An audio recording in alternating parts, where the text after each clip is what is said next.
the Wait, hold on, I've got a...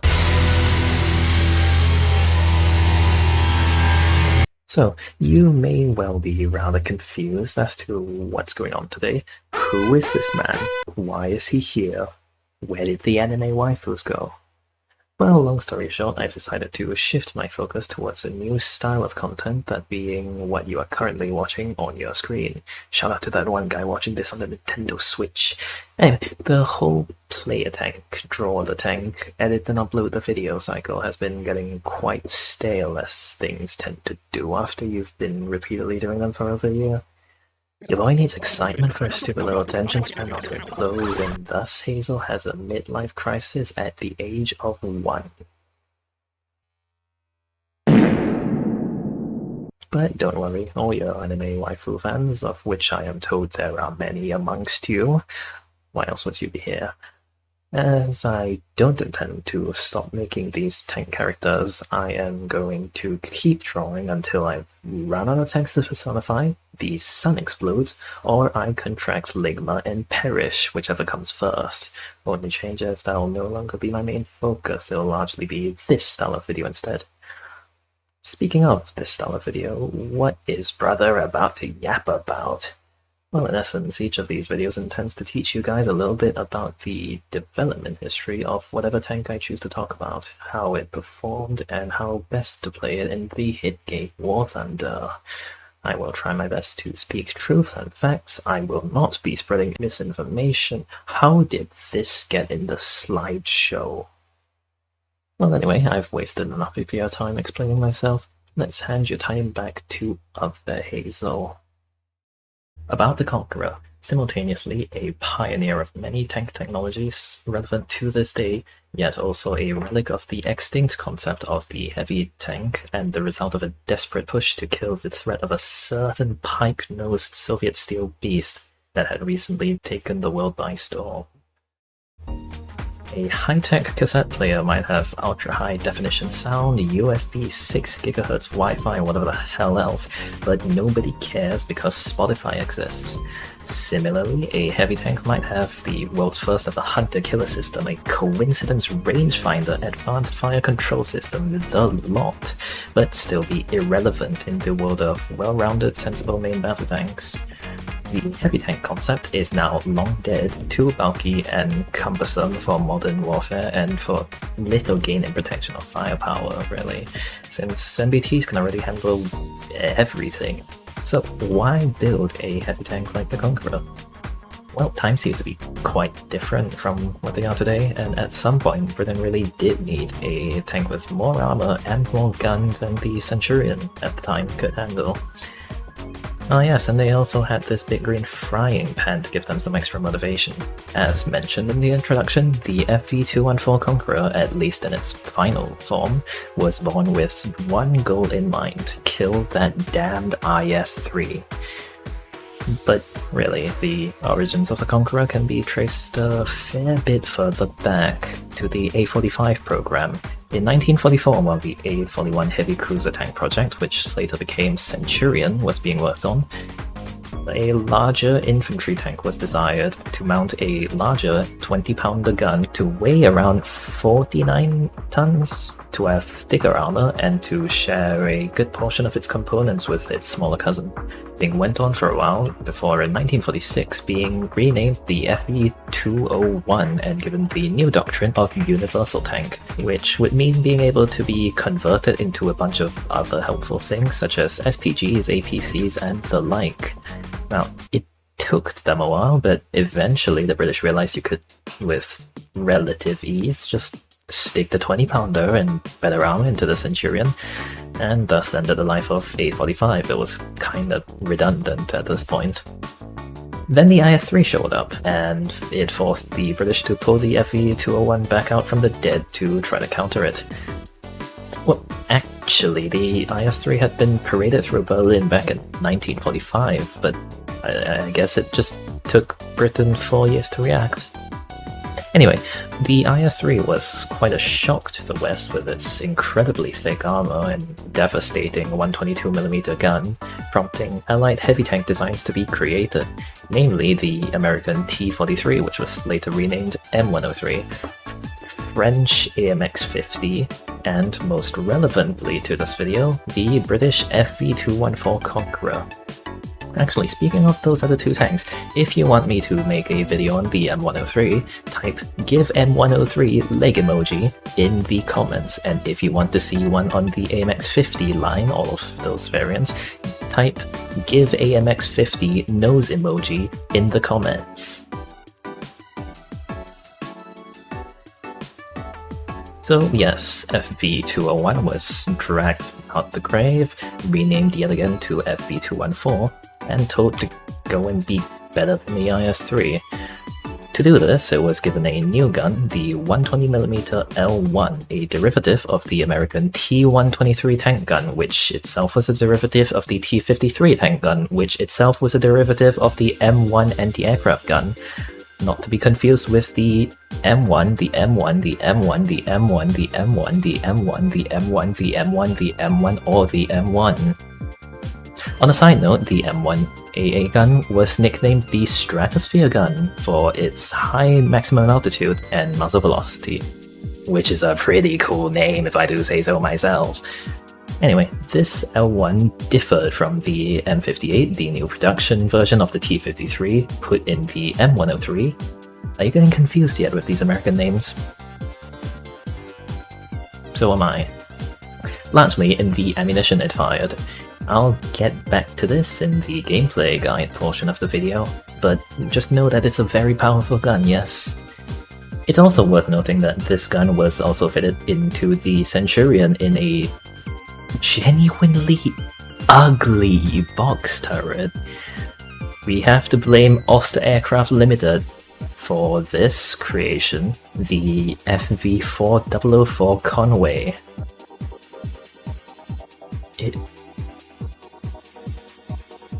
It's a face a mother couldn't love. I do not like this thing. I'm not gonna say anything more about it. I'm not gonna look at it anymore. Right, anyway, big gun check. Next up was armor. Again, I'll go through it in more detail in the gameplay portion guide. In short, it's pretty good. Yeah. A brand new turret was created with armor that should shrug off BR-471 with ease, and the hull armor was weaker than the turret, but it was alright as well. It's a hull anyway, and the Brits don't exactly believe in the idea that a tank hull should ever be exposed to enemy fire, so they didn't really need to armor it too aggressively, now did they? I will also like to note that the spaced armor on the turret and hull front, which in World of Tanks you may know as the Super Conqueror, and in War Thunder you may know as the Ballistic Protection modification. Well, those were never used on real Conquerors as actual armor upgrade kits. They were fitted to one example for firing trowels, but they look cool at least. Anyway, before this new turret was completed, testing of the hull was done with a Centurion Mark III's turret in place, creating the FV221 Carnarvon. I've seen a lot of hate on this, for it's a wonky looking thing. The Centurion turret is quite tiny on the Conqueror's huge chassis. It's the opposite of the typical British bobblehead design now, isn't it? Anyway, all Carnarvons were in the end converted into Conquerors. The Conqueror's final turret also housed a rotating commander's cupola, a particularly noteworthy feature as it made the Conqueror the first tank in the world to ever have a hunter-killer capability. The gunner could go ahead and deal with one target, while the commander could spot and range find a second target and slew the turret onto it before leaving it to the gunner while searching for a third target, and so on. This system is now used on all main battle tanks NATO operates today. Now, moving down from the turret, let's take a look at the Conqueror's hull. In the back of the thing lies the Rolls-Royce Meteor, the same V12 engine that had powered Centurion among many other British tanks, and which was developed from the legendary Merlin that you'd find in the front of an earlier model Supermarine Spitfire. it has been uptuned to produce a lot more horsepower than it normally would be. Anyway, Conqueror used a Horseman type suspension and very wide tracks, so despite its not the best top speed, it was actually pretty quick cross-country. All these additions to the FV201 design made FV214 quite heavy. It reached 66 tons. For reference, the IS-3, the thing Conqueror was built to fight against, weighed only 48 tons. Surely this morbid obesity won't carry over the future British tank designs. All things considered, Conqueror was a pretty good match for the IS-3. In fact, it quite comfortably outperformed the IS-3 in many respects. Actually, scratch that. All of that, really. For a revolution was soon had. As it turned out, the tank was a surprisingly movable object, and the gun it carried was a surprisingly stoppable force. Also, the shortcomings of the mechanical failures, atrocious build quality and weld seams, pitiful crew comfort and limited visibility were all brought to light, and it turned out the IS-3 really wasn't all it was cracked up to be. Surely this would be the last time the Soviets made a super wonder weapon, terrified the West, spurred the West to make an even better super weapon to one-up them, and then let it slowly be revealed to the world that this Soviet super wonder weapon was plagued with a myriad of failures and was actually really not worth a shit. So what happened to Conqueror in the end? Well, remember when Centurion Mark III gained the stronger 20-pounder gun, nullifying FV201's firepower advantage and making it obsolete? Turns out history repeats itself, as although it was never made to carry the 120mm L1, the Centurion Mark V/2 introduced the 105mm L7 gun, which, was not quite the same in raw power, but was far more efficient and could later be given newer ammo types. So really it was just as good. It circumvented Conqueror's firepower advantage and made it obsolete again. Anyway, with Soviet armored doctrine pivoting toward jack-of-all-trades main battle tanks like the Tu-55 and later T-62, 64, etc., leaving the slow, logistically challenging and overall inefficient heavy tanks behind, the need for Conqueror died off, really. It never saw any real combat and was retired from service in 1966. So all that said and done, was the FV214 Conqueror any good? I'd say it was. In spite of never seeing any real action, it did serve as a deterrent to the Soviets. It was a fraction, however small, of the reason the Cold War never went hot, so in an indirect way, it did its job brilliantly. Now then, how is it in War Thunder? Let's run through the stats and take a look. The first thing that really strikes you when you look at Conqueror is most likely the terrifying size of that gun, and it most certainly lives up to that impression with its incredible firepower. As previously stated, the 120mm L1, it shares its heritage with the 120mm M58 seen in the American M103 heavy tank at the same battle rating. However, in gameplay, these two guns function completely differently. The APBC round the M103 has acts like a great blunt wrecking ball, brutally smashing through anything in its way. While in comparison, the APDS round the Conqueror uses is a bit more of a precision instrument, like a needle piercing through enemy armor with ease. A bit of a finesse weapon this, lacking any explosive filler, so unlike the devastating Soviet 122 for example. Post-penetration damage is a bit of a challenge, and it struggles a little against angled or overlapping plates, as you should come to expect from APDS. But the flat penetration of 502mm at 10 meters, a muzzle velocity of 1,493 meters per second, yes, that's 1.5 kilometers a second, frankly obscene at BR 7.7. Believe me, flat penning better than a Leopard 2A4, while being able to see the mouse, while being able to be down tiered to the IS-2. is no joke. Now, I know many of you in the comments will be very eager to point out that early APDS rounds always shatter and don't do damage. To that I say, write your complaints on a piece of paper, fold it neatly, and eat it. Anyway, in addition, Conqueror also gets a Hesh round with 152mm of penetration, 4 kilograms of TNT equivalent explosive mass, and 792 meters per second muzzle velocity. It's a bit of an odd round, as Hesh tends to be like that, really. It has sometimes unpredictable results. I don't use it much, but depending on how good your aim is, I mean, certainly works against softer targets, and if you're fighting something heavy, road wheels are the way to go. However, do keep in mind that the reload rate is 14.9 seconds aced, which, while not as egregious as the Soviet 122, is certainly a severe limitation to your fighting capabilities. Another benefit of this gun, though, is it's equipped with a 2-plane stabilizer and a mechanical rangefinder, so you can comfortably fire on the move and or at a distance, while most of your enemies have to wait ages for a vague range estimate or for their gun to settle and all that. You don't have to deal with any of that. Gun handling is excellent due to the aforementioned 2-plane stabilizer, as well as the surprisingly decent 16.3 degrees per second horizontal and 4.5 degrees per second vertical traverse rate with an ace crew. Not bad. As for secondary armament, I mean, if you're familiar with American and Soviet heavies, you'll be a bit disappointed. There's no large caliber HMG on the Conqueror, just 7.62.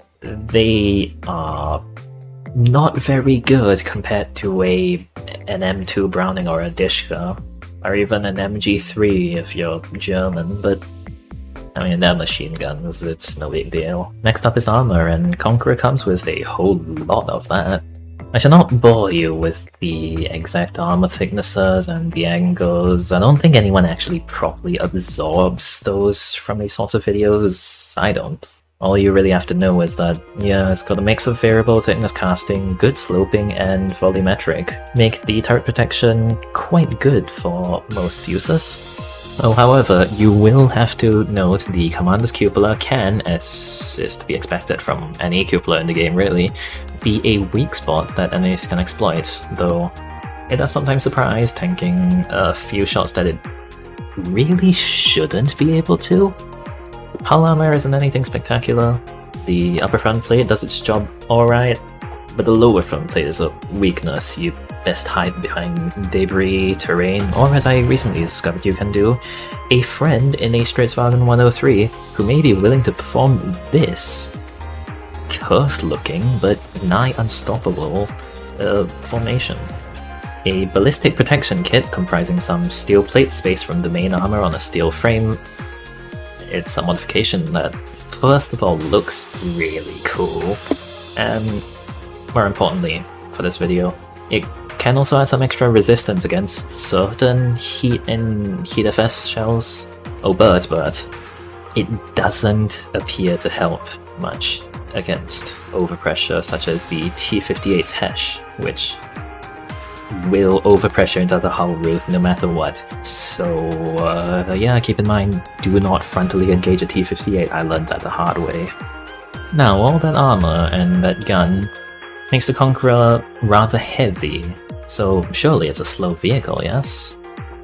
Well, I mean, with a top speed of 34 km per hour and a power to weight ratio of 12.2 horsepower per ton, it's no speedster, but for a heavy tank, it's not half bad. You won't experience much of a difference in mobility between this and a Centurion Mark III or a T-34 Heavy. Neutral steering and a good 12 km per hour reverse also make maneuvering the Conqueror a rather pleasant experience. You'll hate hills, but I mean, at least, for the most part, the Conqueror is fast enough to not be a damning to the soul to get to the battlefield in. So, how should the Conqueror be played? Well, there are two main ways about it. The first, and most universally recommended, is in a sniping role. which it manages quite decently enough with its very good firepower and accuracy of fire downrange. Sure, the optics don't exactly zoom the best, but that's a little issue really. Just learn to make the best use of full reliable eyeball Mark 1 and spot those 3 pixel targets. Don't worry, you'll be fine. And make good use of that rangefinder you've got as well. The good armor allows you to withstand a bit of counterfire should you get spotted, which is a suboptimal but inevitable situation, let's be honest. Make sure to spend your shots wisely and keep an eye on your sides in case some ratty bastard in an XM800T tries to flank you, which it can very well do. But I think that's a waste of your stabilizer and armor. Technique number 2, and this is my personal preference, is guerrilla warfare. Rush between capture points to meet your enemies on their sides, find a few good bits of cover, bonus points if you got corners and urban maps, and go ahead and find a juicy unsuspecting target to blast. If you memorize enemies' internal modules and just aim for ammo, you should comfortably one-shot just about anything you face. Most of the time you should hit people in the sides, but you can feel comfortable knowing that those intelligent enough to notice you through, say, your engine noise, yeah, you can front pen them as well. And remember the stabilizer. It can get you on target before any of them can stop to shoot you, and also make use of your great reverse speed to get back into cover and also change spots frequently so you don't start to get predictable. Armor is a secondary here. Just a safety net if you screw up and get shot. You should ideally not be seen by your enemies. Survivability onion. This is a pretty high risk, high reward sort of playstyle, so it requires some good map knowledge and situational awareness to not get shot in your sides halfway through, yes? It won't be the best playstyle for everyone, but there is a certain catharsis that comes from point-blanking King Tigers and IS-4Ms to the upper front plates that they're always so confident can't be penetrated. So in the end, Conqueror is a pretty good tank, both in real life and in game. Here are my ratings for it in different categories, and I put this heavy tank in A tier on this list of tanks that I'm gonna make videos on. So yes, that was my ramblings on the Conqueror. If you want to see more like this, give me in the comments section any suggestions you have for tanks for me to talk about, or if you have any other ideas for videos you might like me to do. Yeah, actually I'm planning to make a guide to the British tech tree soon, starting from ranks 1 and 2, the ground tech tree, sorry. So yeah, keep note if you're interested. Also, if you're particularly kind, a quick like and subscribe would be pretty helpful in getting the algorithm to like me more, so more people in the world who might enjoy these videos can get the chance to see them. Thank you for watching.